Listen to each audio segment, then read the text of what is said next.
Hi, this is Brian. Welcome back to Philosopher's Notes TV. Today we've got another great book, You Learn by Living by Eleanor Roosevelt. You Learn by Living, subtitle, 11 Keys for a More Fulfilling Life. This is the 50th anniversary edition of this book. Eleanor Roosevelt wrote the book in 1960, 2 years before she passed away at age 78. It's amazing.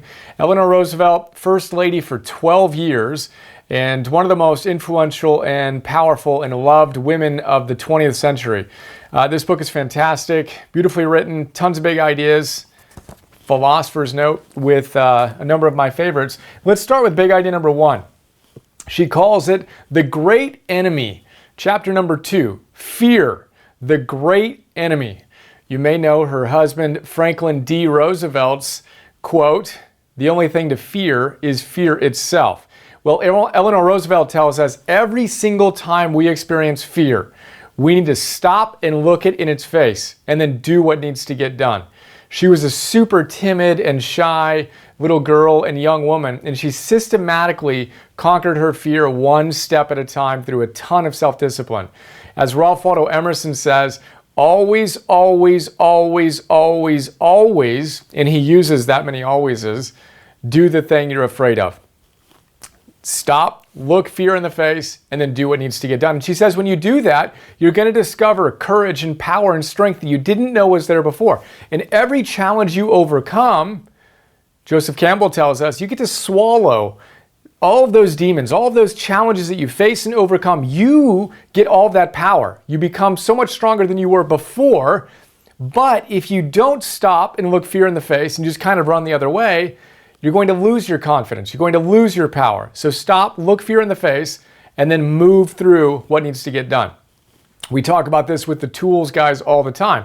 They say you got to know that all of your potential exists on the other side of your fear. Knowing that, reverse your desire. Rather than want to get away from the fear, say bring it on. Go right through it every single time, and you will develop an extraordinary level of power. That's one of the keys to learning by living. If you're constantly going into your comfort zone and unwilling to experience that discomfort, there's no possible way you're going to reach your potential. So remember, always, always, always, always do the thing you're afraid to do.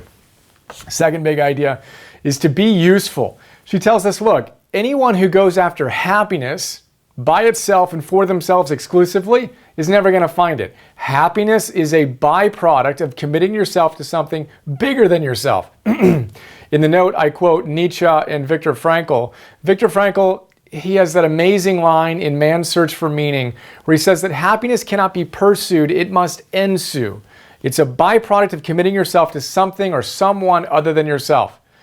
We need to remember that. Nietzsche has a great line. He says, one should not seek to enjoy unless one gives joy. Focus on giving joy. If you focus on giving joy, you will get all the joy that you need to have. But if all you're doing is trying to figure out how you can create your ideal life and it's all about you, happiness will elude you.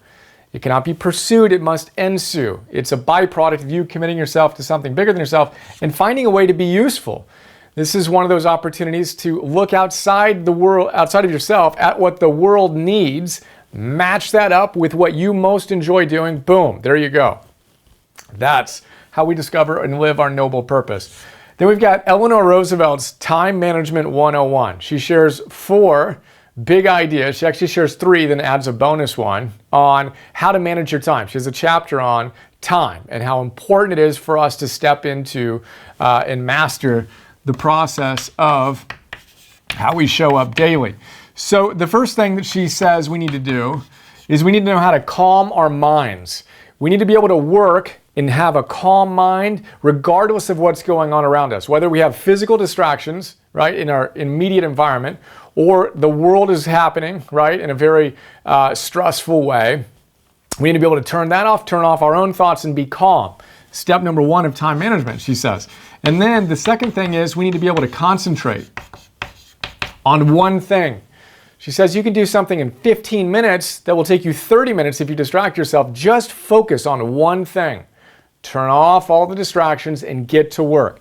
The third aspect of her time management is to have routines, which is what we talk about all the time, systems, right? If you have to figure out what you're going to do every single morning, You're going to be at a disadvantage to those who say, look, this is when I'm at my best. This is what's most important. So I'm going to match when I'm at my best with what's most important and do that and make it a routine. She says she has routines and plans. She tries not to be too rigid. You got to have some flexibility, but you do need to have some consistency. Those were her three. Then she says, you know what? There's probably a fourth, which is my health, my energy levels. Now, she's the niece of Teddy Roosevelt, who had world-class energy, right? The descendant of other individuals who are super vital, right? But she learned early on that she has to do common sense things energy-wise if she wants to be able to use her time most wisely. If you're feeling sick most of the time or tired or drained, you're not going to be able to do much, even if you can calm your mind and concentrate and you do have routines. This is why energy is one of our core fundamentals. You're not going to reach your potential if you don't have a super strong foundation. Eat, move, sleep, etc. It's Eleanor Roosevelt, Time Management 101. Fourth big idea is another really good one, perfection and reality.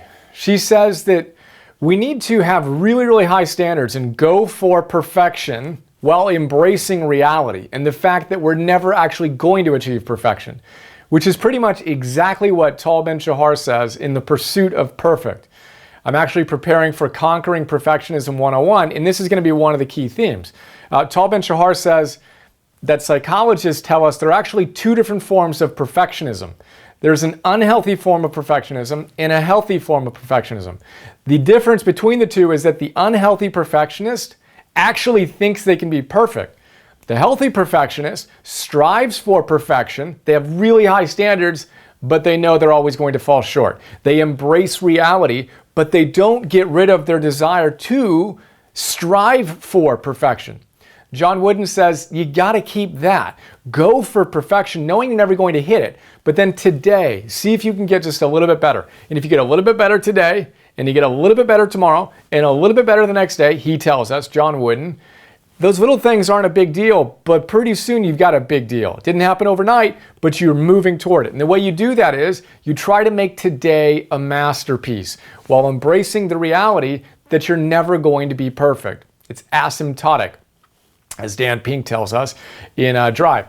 So there you go, perfection plus reality. I can't wait to share my top 10 favorite big ideas on that in Conquering Perfectionism 101. But for now, the fifth big idea, Eleanor tells us that we need to approach all of life as an adventure. She's all about living life to the hilt, she says. You got to get rid of your fear so that you can truly explore life and be curious and go for it and quit being so concerned about yourself and how you're coming across and focus on being useful. And when you do that, then you don't want life to be, all mapped out. She says it's like a flat plane that goes forever in the distance with no obstacles, no change in scenery. She's like, if you knew everything that was going to happen, that'd be boring. You need to look at life and everything that comes into your life, good and bad, as an awesome part of your adventure. She says, this is what I wish most for the young children, to be imbued with a sense of adventure, that everything in life is like being an explorer. Of course you're going to face challenges, right? But you face all of your challenges head on and you get stronger each step of the way, anti-fragile style. But you can only do that if you approach life with a deep level of curiosity and passion and a sense of adventure. So let's do that. As we go for perfection, knowing we're never going to hit it, remember our Time Management 101 tips. Be able to have your mind calmed on demand, concentrate, routinize, systematize your life, and get your energy dialed in, and be useful. Figure out where what the world's needs intersect with what you most want to do, and let happiness be a byproduct of you crushing it. Viktor Frankl says, just go for it. Go for serving. And then happiness is going to chase you and catch you without you even thinking about it.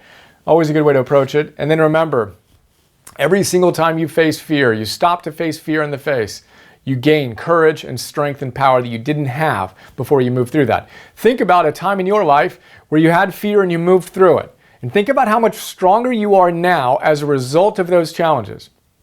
It's a powerful thing. You can now do more knowing that you dealt with that challenge. That's awesome. Celebrate that. And then look at whatever fears you might have right now that are bubbling up and realize that you just need to move through them. And then you're going to be able to look back, whether it's in a month or a year or a decade, and see this time in your life where you chose to move through it and how much better of a person you are and how strong you are because you chose to do that. Then make that a habit again and again and again. She says every single time, stop and do it and build your confidence or erode your confidence. That is a quick look at You Learn by Living. I wish I could interview Eleanor. Alas, cannot. But I hope you enjoyed. What was your favorite big idea?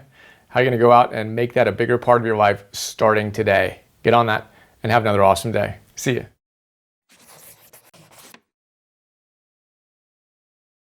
Hi, this is Brian. I hope you enjoyed that PNTV episode.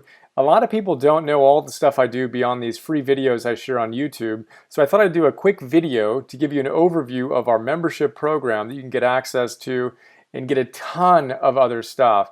So here's a quick look. $10 a month, join the Optimal Living membership program. You get instant access to 250 philosopher's notes on some of the best optimal living books out there. Old school classics, positive psychology, modern stuff, mindfulness, peak performance, purpose, neuroscience, wealth, etc. And what you may not know is that in addition to the PNTV episodes, I create PDFs on all of these great books. So 6-page PDFs. Let's take a look at one of them. Joseph Campbell. You want to figure out how to live your hero's journey? Well, this is a great place to start. I basically pull out my favorite big ideas, riff on them, connect them to other books and other ideas, and help you apply this wisdom to your life today. That's what the PDF looks like. Again, we have 250 of these on all these different great books. And then I record those PDFs as an MP3. So you can listen to that MP3 while you're on a walk or working out or doing some errands or whatever. That is Philosopher's Notes. A lot going on there. And then in addition to Philosopher's Notes, you get access to Optimal Living classes, Optimal Living 101. Idea here is that all those great teachers come back to the same big ideas again and again and again. I distill those ideas into classes. Super practical, fun, inspiring classes ranging from Habits 101, Confidence 101, Getting Stuff Done 101, Meditation 101, instant access to all those classes. And then future classes include Relationships 101, Energy 101, Purpose 101, Business, Goals, etc. Those are our full-length classes. And then I create micro classes, 2 to 3 to 5 minute little bursts of wisdom on my favorite great ideas from these great books across the domains that you want to optimize in your life. So we have dozens of these so far. I create 50 new micro classes every month and 10 new Philosopher's Notes every month for $10 a month. So we're blessed to have thousands of members who are enjoying the program and sharing some incredibly kind words with us. And super simple, $10 a month, cancel anytime. Would be honored to be a bigger part of your life. And I appreciate your support. And here's to optimizing and actualizing.